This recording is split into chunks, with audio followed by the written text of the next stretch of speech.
The morning sun poured down upon the bustling terminal of John F. Kennedy International Airport, a place where stories of arrival and departure intertwined every second, where reunions brought tears and farewells, left lingering sighs in the stale, recycled air.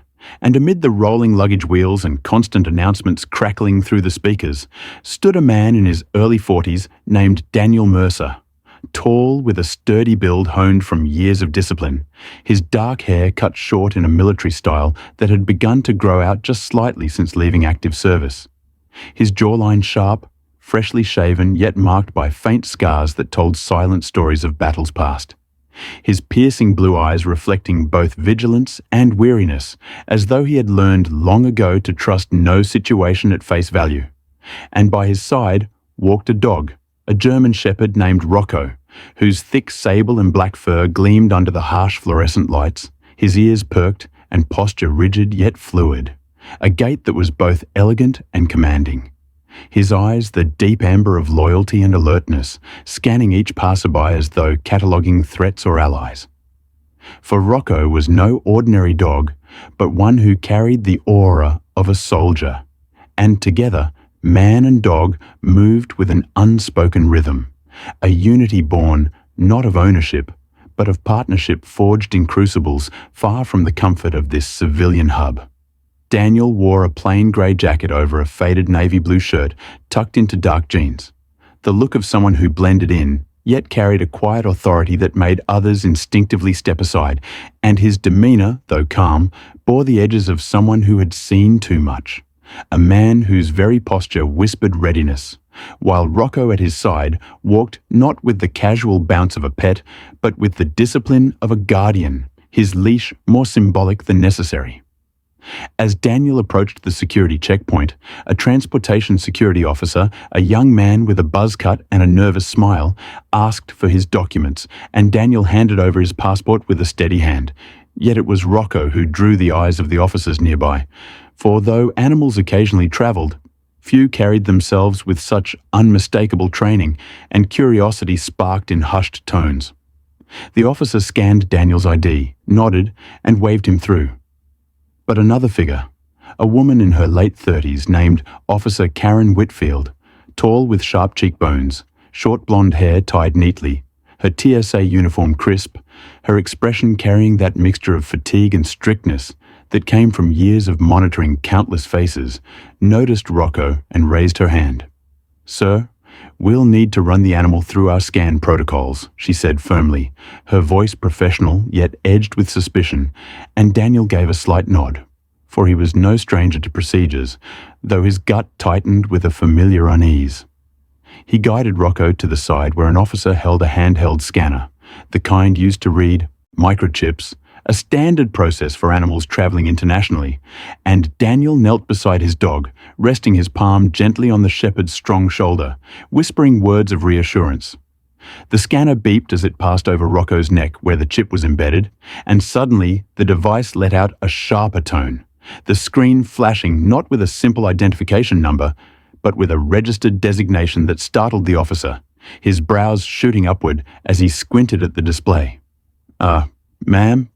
the officer muttered to Karen, who stepped forward, her eyes narrowing as she read the screen herself, and then her entire posture stiffened. This can't be right," she said under her breath, before looking up at Daniel with renewed scrutiny. "Sir, I need you to come with us." Daniel frowned, his voice low and steady as he asked, "Is there a problem?" Karen hesitated, glancing at the data again, before replying, "Your dog's chip is coming back with a restricted registry. It's flagged as belonging to a classified military partner." A ripple of unease spread among the officers as whispers exchanged, for most had never seen such a designation. Daniel straightened, his protective instincts igniting, though his tone remained calm. "That's correct," he said. "Rocco served with me." But Karen shook her head, clearly unsettled. "No, sir. You don't understand. This registry isn't just military, it's Navy War Hero designation. Classified partner to a decorated unit. That level of clearance we need to verify. You'll have to step into secondary screening." The terminal noise seemed to fade as Daniel absorbed her words, his jaw tightening, his eyes flicking toward Rocco, who stood tall, calm yet ready, as if sensing the tension mounting. And passengers nearby began to notice the sudden hold-up, their curious gazes drawn to the shepherd, who seemed far too dignified to be simply a pet. Daniel exhaled slowly, remembering long nights in desert heat, the whistle of incoming fire, the moments when Rocco's bark or lunge had saved lives, and he felt a mix of pride and anger that this bond was now under suspicion. Still, he nodded. "All right," he said quietly, "but treat him with respect." Karen gestured, and Daniel was escorted toward a glass-walled room off to the side, a place usually reserved for those requiring deeper investigation, and Rocco padded alongside, his movements precise and unyielding, while whispers among officers grew louder. Words like Navy, classified, war hero hung in the air. Inside the room, a senior agent entered, a man in his 50s named Samuel Ortiz, with graying hair cropped short, his face weathered, a strong moustache lining his upper lip, his dark eyes sharp yet not unkind, his presence filling the room with seasoned authority. He carried himself with the weight of decades in federal service, his suit impeccably pressed, his voice calm as he introduced himself. "Mr. Mercer, I'm Agent Ortiz with Homeland Security. It seems your dog has triggered a rather unusual alert." Daniel gave a small nod, saying, "Unusual for you, maybe?" "Not for us." Ortiz studied both man and dog, his expression unreadable, then asked, "Can you explain how a civilian is traveling with a canine flagged as a Navy war hero partner?" Daniel's lips curved into the faintest shadow of a smile tinged with pain. "Because we were there. He's not just flagged. He earned it." The room fell quiet as Ortiz regarded them, sensing the layers of history behind those words, and even Officer Karen, standing rigid by the door, felt a twinge of uncertainty. Rocco sat at Daniel's side, posture regal, eyes locked on Ortiz as though recognizing another man who carried unseen burdens. And in that moment, the sterile glass room seemed to hold its breath, waiting for the truth of this extraordinary partnership to unfold. The sterile hum of the glass-walled interrogation room seemed to press against Daniel from all sides, as though the very air was designed to unsettle, a deliberate tactic of containment that he recognized from his own training days. Yet he sat with quiet composure, his back straight in the metal chair, his hands resting loosely on the table before him, while Rocco lay at his feet, head lifted, ears alert, golden brown eyes scanning every movement with that razor-sharp vigilance that came not from mere instinct, but from years of operating as a soldier's equal. And across from them sat Agent Samuel Ortiz, his salt and pepper hair catching the fluorescent light, his dark suit immaculate, his calm but probing eyes suggesting a man who had spent decades weighing truth from deception, while Officer Karen Whitfield remained near the door, her posture tense, her arms crossed tightly as though she wanted to remain skeptical even while curiosity tugged at her resolve. Ortiz leaned forward, his voice measured yet edged with authority, asking, "Mr. Mercer, you'll understand why this situation is unusual.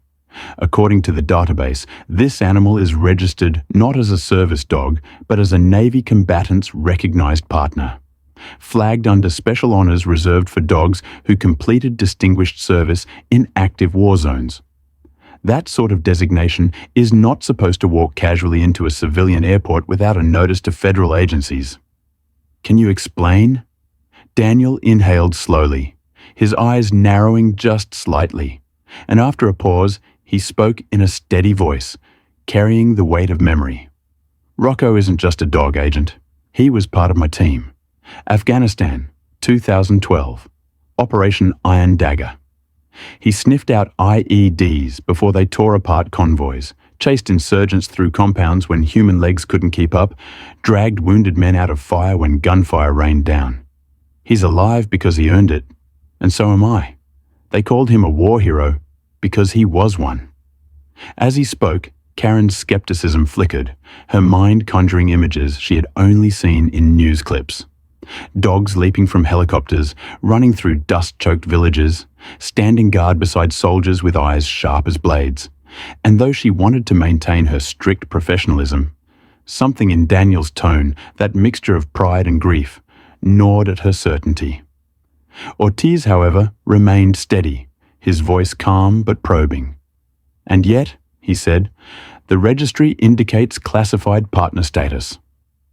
That goes beyond commendations. That's a recognition usually reserved for animals tied directly to high-value missions, often involving intelligence assets.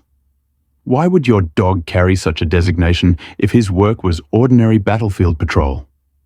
Daniel's jaw tightened, and for a moment, silence stretched heavy, only the sound of Rocco's controlled breathing filling the air. Memories pressed against his mind. Nights under foreign skies, lit by tracer rounds. The deafening roar of explosions, the trust of soldiers who knew that if Rocco barked, you listened because it meant your life.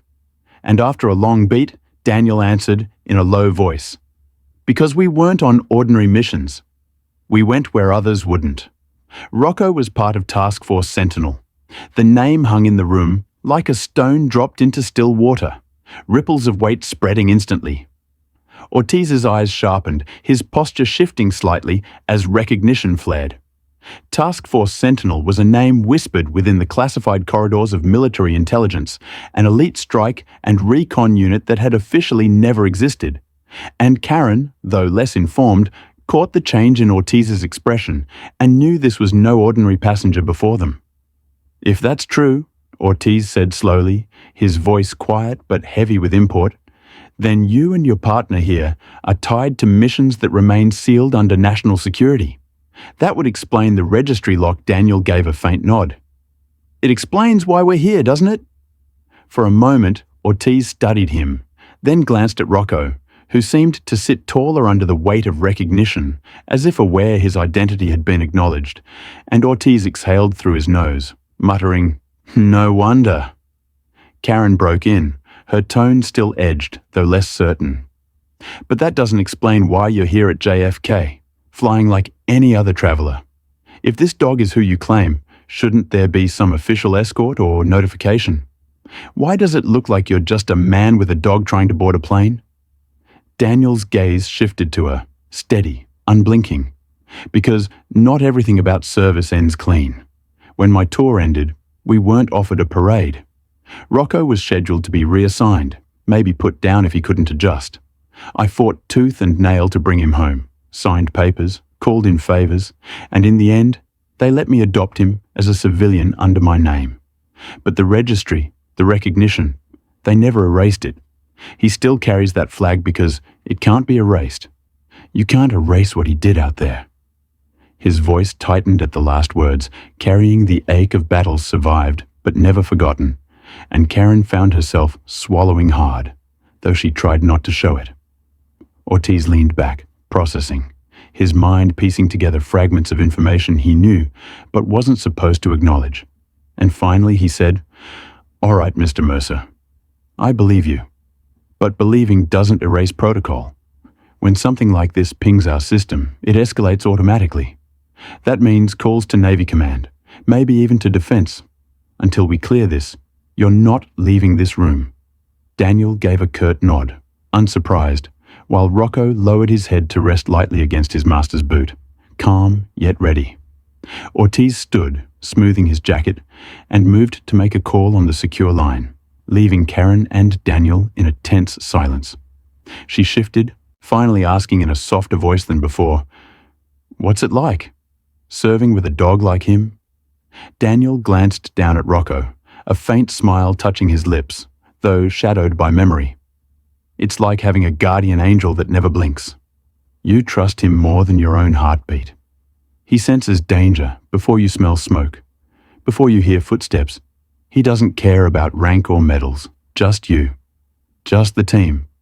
And when everything's falling apart, when the dust and blood make men hesitate, he never does. That's what it's like." Karen's lips parted, but no words came, and for the first time, she truly looked at Rocco not as a potential threat or an anomaly, but as a being who carried himself with the dignity of someone who had stood on the edge of death and returned unbroken. Minutes later, Ortiz returned, his expression unreadable but grave. "Navy Command confirmed the designation," he said flatly, his gaze sweeping between them. "Rocco is registered as the partner of a decorated war hero." They also confirmed his service under Task Force Sentinel, though details remain sealed. They've instructed us to treat this matter with utmost discretion. Karen blinked, astonished, while Daniel simply nodded, unsurprised. Ortiz continued, "That means you're clear, but it also means you're now on the radar again, Mr. Mercer. Your travel may not remain private after this. Are you prepared for that?" Daniel's jaw flexed, but he answered steadily. "I didn't come here looking for attention. I came here because I promised Rocco a normal life. Whatever radar I'm on, I'll deal with it. Just let us be on our way." Ortiz studied him a moment longer, then nodded. "Very well. I'll see to it personally. You'll be escorted back to your gate with priority clearance." Karen's posture softened, and she glanced at Daniel with something almost like respect, though she masked it quickly. As Ortiz gathered the paperwork, Rocco stood, tail swishing once, a quiet signal of readiness, and Daniel rose with him, placing a firm hand on his partner's shoulder. The bond between them radiated in the room, a silent truth more powerful than any registry code. And as Ortiz opened the door to lead them out, the hum of the airport beyond seemed to rise once more, yet now tinted with an undercurrent of reverence, for those who had glimpsed the truth knew they had not just detained a man and his dog, but had stood in the presence of a partnership forged in war, one that carried the weight of honor into the civilian world, whether it sought recognition or not. The walk back through the airport concourse carried with it a peculiar gravity, for while to the average traveler, Daniel Mercer and his German shepherd Rocco might have looked like any man and his loyal dog being escorted by officials, those who had glimpsed the classified confirmation now carried whispers in their eyes. And as Agent Samuel Ortiz led the way with Officer Karen Whitfield trailing slightly behind, Daniel moved with calm determination, his broad shoulders set, his jaw firm, while Rocco paced at his side with that controlled gait that seemed to exude authority without needing words. And though the terminal buzzed with the chatter of boarding calls, the clatter of luggage, and the impatient sighs of passengers, there was a subtle shift in atmosphere as news began to ripple quietly from officer to officer, until even TSA agents stationed further along seemed to straighten when the pair approached, their eyes flicking to the shepherd who held himself with the silent poise of a decorated veteran. Daniel noticed the stares, felt the curious eyes of strangers, and though part of him bristled, another part accepted it as an echo of a truth he had long ago learned to live with. You cannot hide the weight of service, nor the aura it casts upon those who bore it. Ortiz's phone buzzed as they reached the edge of the secure zone, and he paused, glancing down before answering in a low voice, stepping aside for privacy. Karen moved closer to Daniel, her blue-grey eyes studying him with a complexity that mixed lingering suspicion with dawning respect. And after a moment, she spoke quietly. "You didn't have to tell us everything back there. You could have stonewalled," demanded a lawyer, "made this harder. Why didn't you?" Daniel glanced at her, his expression unreadable. "Because truth doesn't need hiding. And because Rocco deserves his name honored, not questioned." Karen hesitated, then nodded faintly, the corners of her lips tightening as though she wanted to say more, but couldn't find the right words. Rocco, sensing the shift in tone, turned his head slightly toward her, his eyes steady. And for a fleeting second, Karen felt as though the dog saw right through her professional veneer into the heart of her doubt and humanity alike. Just then, Ortiz returned, his face grave, his steps brisk. "Mr. Mercer, plans have changed," he said quietly, gesturing them toward a quieter alcove near the gate. "That call was from Navy Command. They want you held here a little longer. Not detained, but present. There's someone en route who wants to speak with you directly." Daniel's brow furrowed, though he remained calm. "Someone from where?" Ortiz's gaze sharpened, Pentagon Liaison, high clearance. They wouldn't tell me more. A flicker of unease stirred in Daniel's gut, though outwardly he gave no sign, only resting his hand briefly on Rocco's back, as though grounding himself. The shepherd leaned subtly into the touch, a silent reassurance. Minutes stretched into nearly an hour as they waited in a designated lounge room away from prying eyes, though Daniel could still sense the glances of staff who passed by, their curiosity barely concealed. Rocco remained seated close to his master, every muscle coiled in calm vigilance, occasionally lifting his head when footsteps echoed or when doors hissed open. Daniel's mind drifted unbidden to memories of desert nights under foreign stars, when waiting often preceded chaos, when an hour of silence could shatter into sudden violence. And he reminded himself this was not the battlefield, though the adrenaline etched into his bones didn't easily obey reason. Finally, the door opened, and in stepped a woman whose presence shifted the room instantly. A tall figure in her mid-40s, with an air of command that needed no uniform to declare itself. She wore a tailored navy blue suit that accentuated her statuesque frame, her dark brown skin glowing under the lights, her hair tied back in a neat bun, and her sharp brown eyes missed nothing as they swept the room. This was Commander Elaine Watkins, Pentagon Liaison, known within defense circles for her precision and unyielding standards. She carried a leather briefcase in one hand, and when she spoke, her voice was low but firm, carrying the cadence of authority. "Mr. Mercer," she said, extending a hand. Daniel rose, shaking it with a firm grip, his blue eyes meeting hers without flinching. "Commander?" Rocco stood as well, his posture shifting subtly as though assessing this new figure, and Watkins glanced at him with a faint smile of recognition. "So this is the famous Rocco," she said softly, and for once her voice carried warmth. "I've read your file, boy. You've saved more lives than some entire units." Rocco tilted his head, ears flicking forward, and Daniel allowed a hint of pride to flicker across his features. Watkins took a seat, setting her briefcase on the table, and as Ortiz and Karen hovered nearby, she fixed her gaze on Daniel.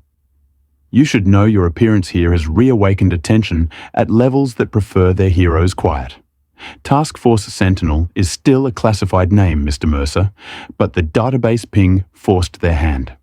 Some within defense believe you and your partner might be better served under protection again. Others worry about what attention might mean." Daniel leaned back slightly, his lips pressing into a firm line. "With respect, Commander, I didn't come here to stir attention or request protection. I came here because life doesn't stop after service. I'm just trying to live it." Watkins studied him carefully, then nodded. "And yet, life doesn't always give us that choice. There are interests, political, media, even foreign, who would pay dearly to know the details you carry. You and your dog are more than symbols. You're assets, whether you like it or not." Her words hung heavy, and Karen shifted uncomfortably at the implication, her mind wrestling with the idea of a civilian forced to carry the burden of national secrets simply by existing. Daniel's voice was calm but steel-edged. "I didn't spend years in deserts and alleys to come home and be treated like property.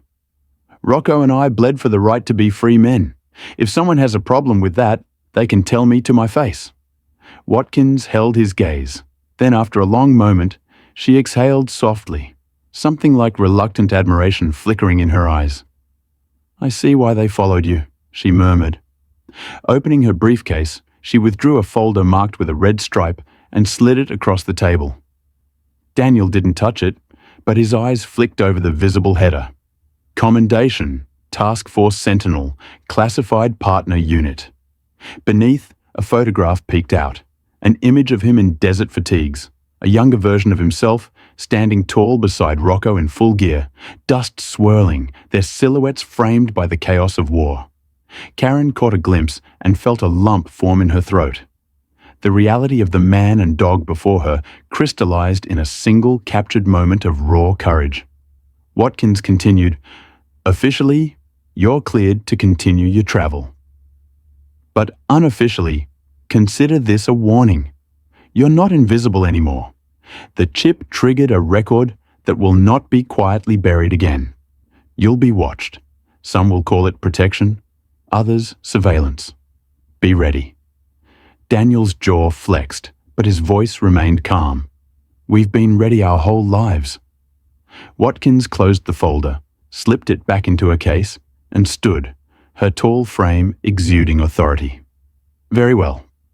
Godspeed, Mr. Mercer. And to you, Rocco, thank you for your service. She gave a final nod, and then she was gone, leaving the air heavy with implications. Ortiz rubbed his temples, muttering, "You're in deep waters again, Mercer," while Karen, silent until now, finally spoke, her voice quieter, tinged with respect. "I'm sorry for how I treated you earlier." I didn't know. Daniel gave a slight nod, his gaze steady but not unkind. Few do, and that's how it should be. As he clipped the leash lightly on Rocco, preparing at last to leave, he knew the quiet life he had promised his partner would never truly exist, for the ghosts of war had a way of following home. But as he looked at the shepherd by his side, tail swishing once in quiet solidarity, he felt the unshakable bond of brotherhood that no surveillance, no command, no shadow of secrecy could ever erase. And with that, he stepped once more toward the civilian world, unaware of just how far the ripples of this day would reach. The plane that Daniel and Rocco finally boarded later that afternoon hummed with the low murmur of passengers settling into their seats, the shuffle of luggage being stuffed into overhead compartments, and the polite but rehearsed voices of flight attendants guiding the flow. Yet for Daniel, every sound seemed sharpened, every glance weighted with meaning. For he knew, after the confrontation at JFK, that eyes might follow him now in ways he couldn't control. Though outwardly he appeared composed, taking a window seat in the midsection of the aircraft, his tall frame settling into the narrow cushion with practiced discipline. Rocco curling at his feet in the limited space, his body pressed close as if to form a living barricade against any potential threat. His amber eyes alert beneath half-lowered lids that feigned rest but never truly surrendered vigilance.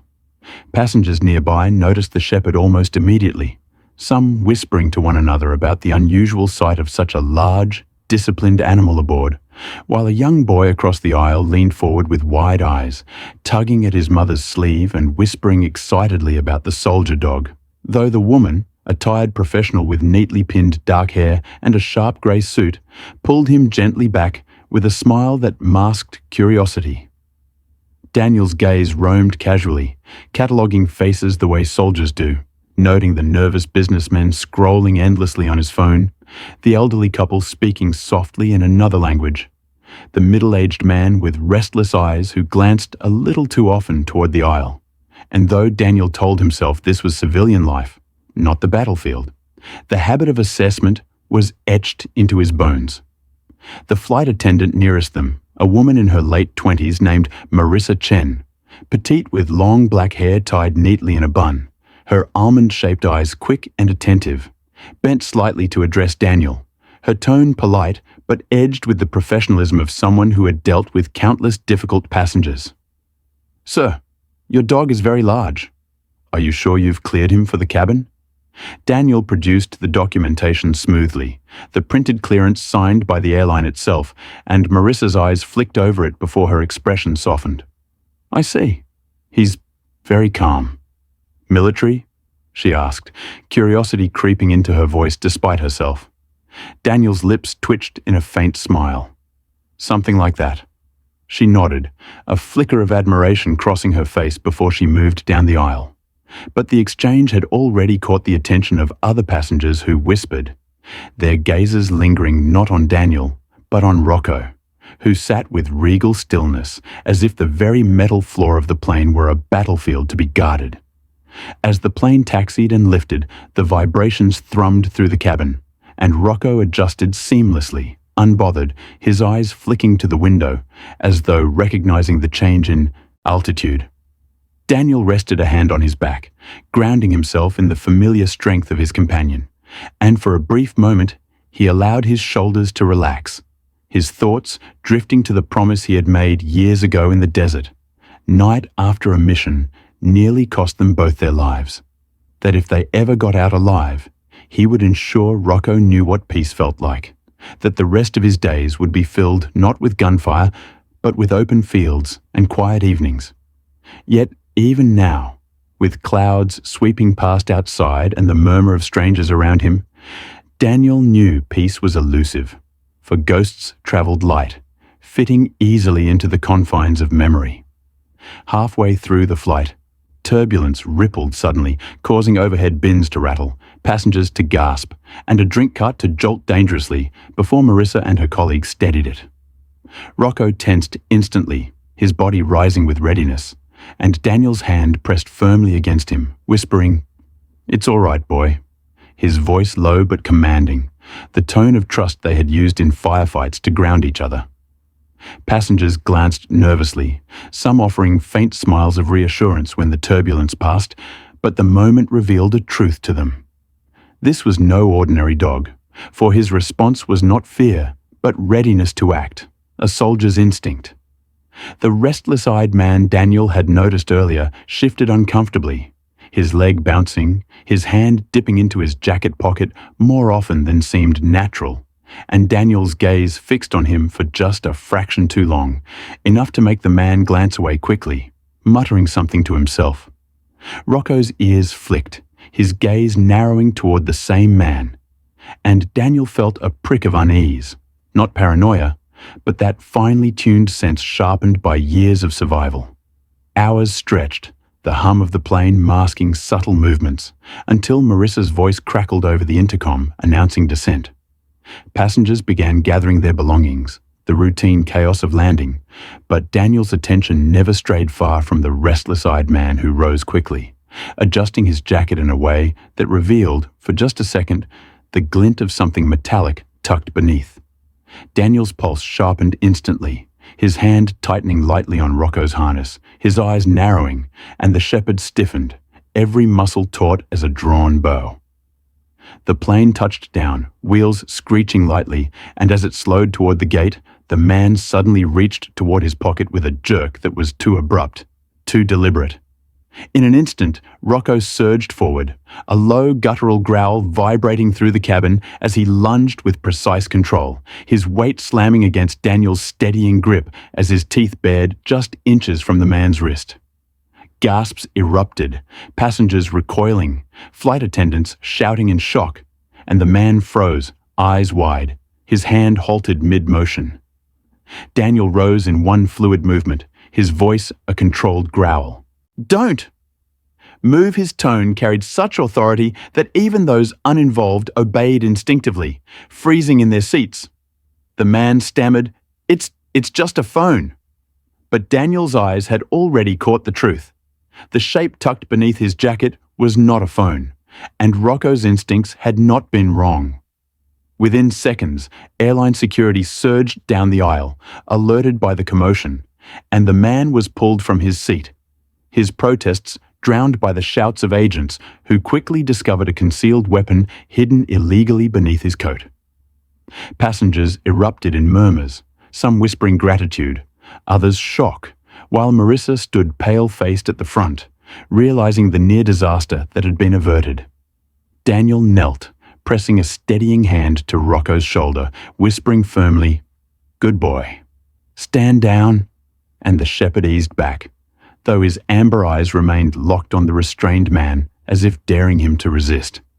Security escorted the suspect off swiftly, and the tension in the cabin bled slowly into a wave of relief, passengers clapping spontaneously, some even standing to applaud. Daniel shook his head slightly, uncomfortable with the attention, but unable to suppress the pride in his chest as he looked at Rocco, who sat calmly once more as though saving lives on a plane was just another day's duty. When the passengers finally disembarked, whispers followed them through the terminal, stories already taking shape. The soldier dog, the man who stopped an armed passenger, the quiet heroism that had turned potential tragedy into relief. Outside the gate, Ortiz was already waiting, his phone buzzing in his hand, his expression grim, yet tinged with something like awe. "I heard," he said simply as Daniel approached with Rocco. You don't go anywhere quietly, do you? Daniel gave a faint shrug. We don't look for it. Trouble just finds us. Ortiz sighed, shaking his head. You've just put yourself even higher on the radar. Media's going to get wind of this, and when they do, you won't be able to walk down a street without someone pointing a camera. And defense? They'll use this as proof you're still an asset, whether you want to be or not. Daniel's lips pressed into a thin line, but he said nothing, only resting his palm on Rocco's neck, feeling the steady strength of the partner who had saved him countless times.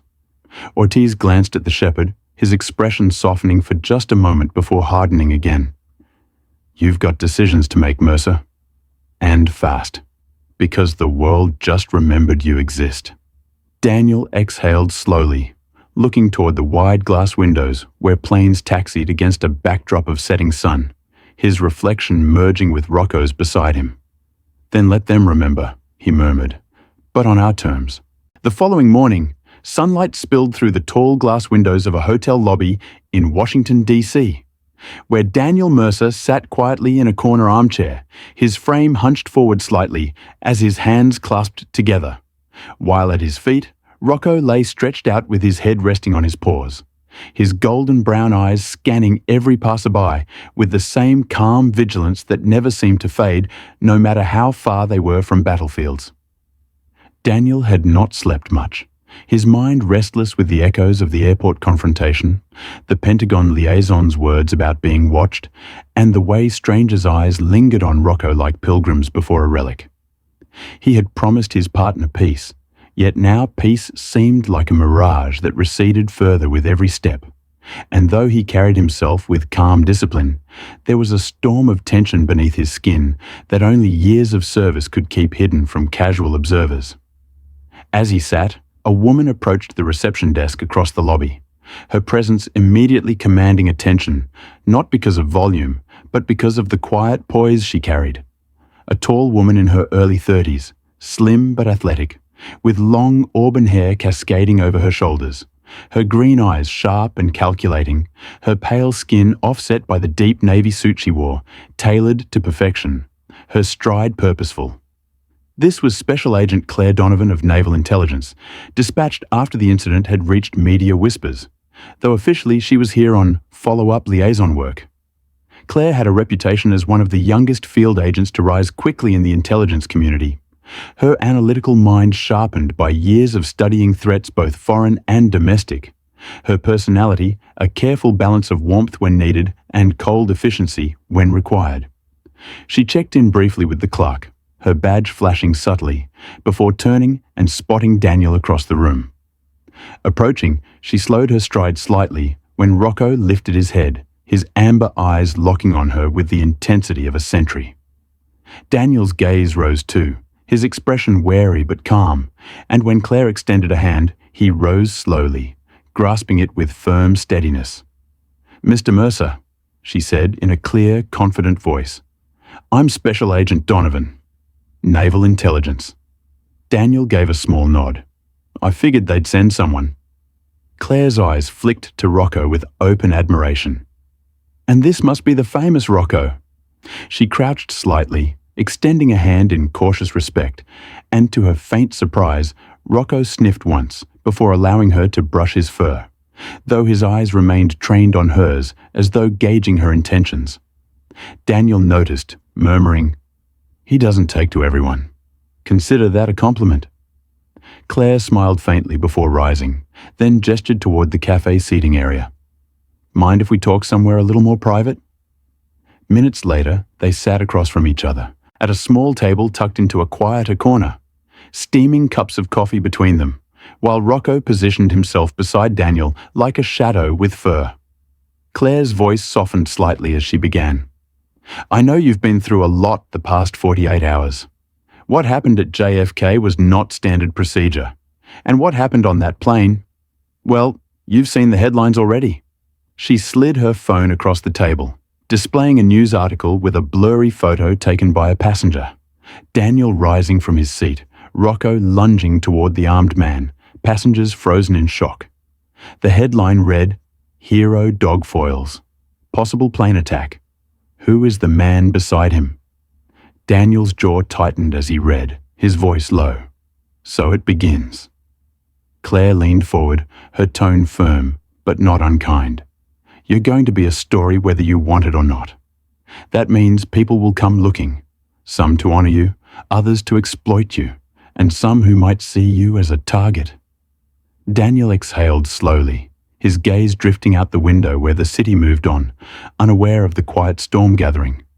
I just wanted to give him peace, he murmured, his hand brushing Rocco's back. Claire studied him, her expression softening. You gave him peace when you brought him home. But heroes don't always get to stay hidden. Sometimes the world won't let them. Silence lingered, heavy with unspoken truths, before Claire slid a folder across the table. There's something you should see.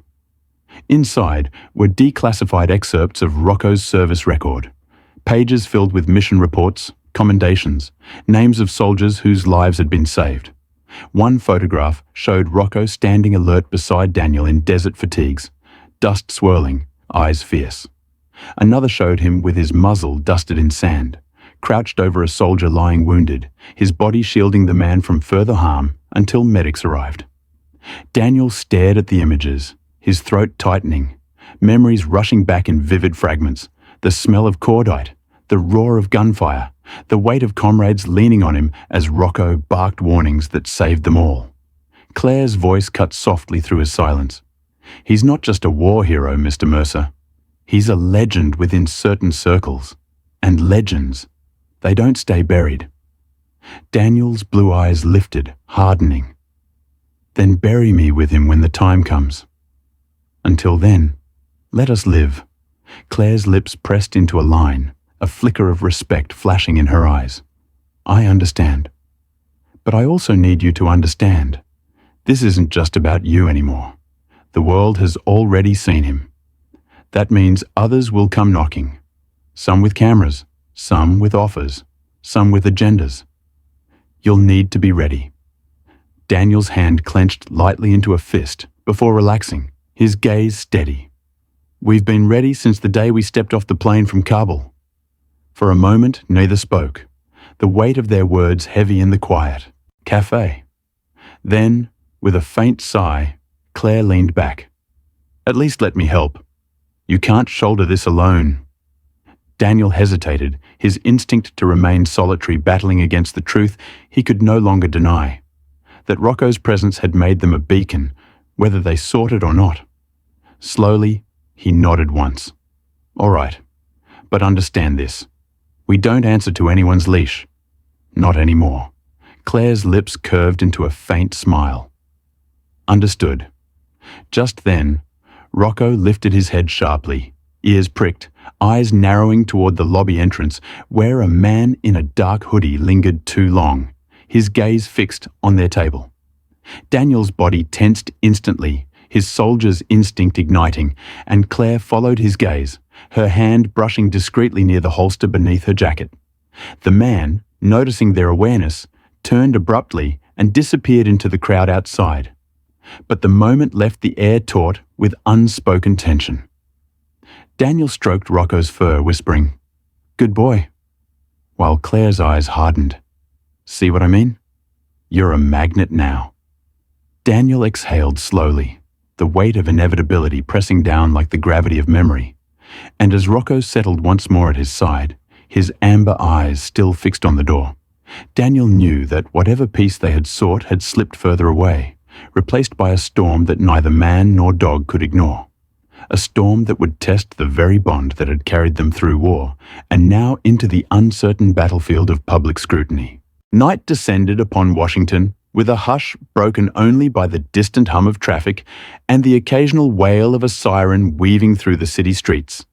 And in the quiet stillness of a modest townhouse on the outskirts, Daniel Mercer sat at the kitchen table, his tall frame bent slightly forward as he traced a calloused finger along the rim of his coffee mug, while Rocco lay sprawled nearby on the cool hardwood floor, his body still alert despite the deceptive ease of rest, his ears flicking every few seconds at the faintest noise from outside. The events of the past days weighed on Daniel like armor he could not remove. The airport interrogation, the Pentagon's involvement, the plane incident, the media whispers, and now naval intelligence's warnings had all converged into a storm he could not ignore. And though he had always believed he could shield Rocco from the world's hunger for stories and symbols, he was beginning to see that such protection might be as impossible as shielding a flame from wind. Claire Donovan had promised to visit that evening with updates, and, true to her word, a firm knock sounded on the door at precisely 9. Daniel rose, his movements deliberate, and when he opened the door, Claire stepped in, her auburn hair catching the dim light, her green eyes sharp yet softened by the faintest smile of familiarity. She carried a leather satchel slung over her shoulder and wore casual clothes for the first time since he had met her. A simple blouse and dark jeans, though she still radiated the presence of someone who had spent years navigating shadows. Rocco rose at once, padding forward, his nose twitching as he greeted her with cautious recognition, and Claire knelt briefly to run her hand along his strong neck, murmuring, "Evening, hero." Daniel gestured her inside, and soon they sat across from each other at the table, the hum of the refrigerator filling the silence between their words. Claire placed a folder on the table, sliding it toward him. "The media frenzy is growing," she began. "3 major outlets are pushing to uncover your identity. They already have the photo. By tomorrow, your name will be everywhere." Daniel's jaw tightened, his blue eyes narrowing as he stared at the folder without opening it. "And the Pentagon?" Claire exhaled slowly. "Divided. Some want to shield you, keep you off the grid. Others see opportunity, a chance to parade Rocco as a symbol of military honor. I fought to keep control local, but the tide's strong. You won't be invisible after tonight." Daniel leaned back, his hands folding together as he stared at Rocco, who had settled once more at his feet, eyes gleaming in the dim kitchen light. "He didn't fight for parades," Daniel said softly, his voice edged with steel. "He fought for the men beside him. For me. For survival. If they think I'll let them turn him into a showpiece, they've forgotten what it means to serve." Claire studied him, carefully, her expression unreadable, then said gently, "Maybe that's exactly what people need to be reminded of. Not the glory, the sacrifice, the bond." Daniel's gaze met hers, sharp and searching, and for a long moment neither spoke. Outside, headlights swept briefly across the window as a car passed, and Rocco lifted his head, ears twitching, a low growl rumbling in his chest that made both humans stiffen. Daniel rose immediately, moving to the window, his body shifting into soldier's instinct as he peered through the blinds. A dark SUV idled across the street, its engine low, its tinted windows hiding intent. Claire's hand moved subtly toward her concealed sidearm, her green eyes narrowing. "They're not press," she murmured. Daniel shook his head slightly. "No, too quiet."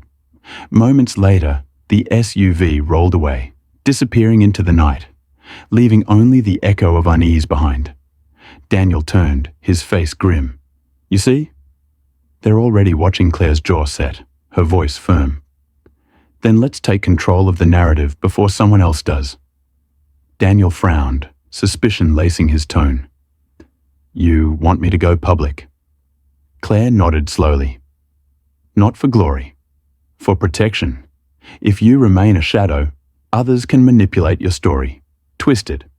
But if you step into the light, if people hear the truth from you first, then you control how the world sees you and Rocco. And believe me, the public won't let anyone misuse a hero once they've embraced him." Daniel looked down at his hands, scarred from years of combat, then at Rocco, who gazed back at him with unwavering loyalty, and memories surged, missions in the desert night, the sound of Rocco's bark warning of hidden explosives, the feel of his weight pulling a wounded man to safety, the countless times his partner had been the difference between death and another dawn. Slowly, Daniel exhaled. "If we do this, we do it on our terms. No Pentagon speeches, no staged parades, just truth." Claire's lips curved into the faintest smile. "Then that's what we'll do. The following day, unfolded in a whirlwind. With Claire's careful guidance, Daniel agreed to a single press appearance, an exclusive interview arranged with a trusted journalist known for integrity rather than sensationalism. The location chosen was not a studio, not a grand hall, but a quiet memorial park near the Potomac, where bronze statues of fallen soldiers stood under the open sky.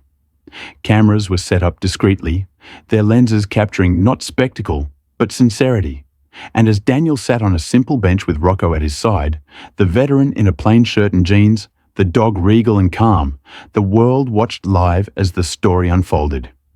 The journalist asked gentle but probing questions, and Daniel answered with steady honesty, his voice carrying the weight of lived experience. He spoke not of classified missions, but of loyalty, of brotherhood, of the bond between man and dog that had saved countless lives. He told the world of nights when Rocco had stood between soldiers and death, of the sacrifices unseen, of the cost of service that lingered long after uniforms were folded away. And as he spoke, Rocco sat tall, his amber eyes reflecting dignity, his very presence a testament stronger than words. The broadcast swept across networks, igniting a firestorm of reaction. Veterans saluted their screens, families of soldiers wept in gratitude, children sent drawings of dogs with medals, and ordinary citizens who had never served felt pride swell in their chests. Overnight, Daniel and Rocco became symbols not of government propaganda, but of something purer: loyalty, courage, and the quiet dignity of those who serve without asking for recognition. That evening, as Daniel returned home, exhausted but strangely lighter, he sat once more at his kitchen table with Claire across from him, both sipping coffee in the dim light. Rocco lay nearby, tail thumping gently against the floor, his body finally relaxed. Daniel looked at Claire, his voice low but firm. "It's done. The world knows. But we keep living. No parades. No chains." Claire nodded, her eyes soft. "You've done more tonight than you realize. You didn't just tell your story, you gave people something to believe in." Daniel's gaze dropped to Rocco, who lifted his head, amber eyes meeting his with unbreakable trust, and a faint smile tugged at his lips. He's always been something to believe in. Outside, the night deepened, but within the modest home, there was a sense of peace Daniel had not felt in years. Not the illusion of anonymity, not the silence of being forgotten, but the peace of truth finally spoken, of a bond honored in the open light. And as Rocco closed his eyes, drifting into sleep at his master's side, Daniel knew that no matter what storms came, no matter who watched or whispered, they would face it together as they always had. Soldier and partner, man and dog, bound not by duty alone, but by an unbreakable brotherhood that time, war, or the eyes of the world could never erase.